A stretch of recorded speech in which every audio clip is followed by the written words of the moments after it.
মানসিকভাবে সুস্থ থাকার জন্য সুরক্ষা দেয় সবুজ পরিবেশ। প্রকৃতি আমাদের মানসিক স্বাস্থ্যকে অবিশ্বাস্যভাবে উন্নত করতে পারে। গাছপালা, পাখির গান, প্রাকৃতিক সৌন্দর্য আমাদের মনের ভার কমায়।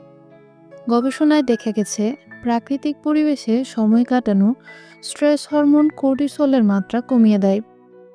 এটি মস্তিষ্কের স্ট্রেস সেন্টারকে প্রশমিত করে এবং মনের শান্তি বৃদ্ধি করে। এই প্রাকৃতিক পরিবেশে থাকার মাধ্যমে আমাদের সৃজনশীলতা বেড়ে যায় এবং চিন্তা শক্তি তীক্ষ্ণ হয়। সবুজ প্রকৃতি মনের নেতিবাচক অনুভূতি দূর করে। তাই প্রকৃতির মাঝে আরও বেশি সময় কাটিয়ে নিজেকে সজীব ও প্রশান্ত রাখুন। এই ভিডিওটি ভালো লেগে থাকলে দয়া করে সাবস্ক্রাইব করতে ভুলবেন না। আরও অনেক সুন্দর সুন্দর ভিডিও পেতে আমাদের সাথেই থাকুন।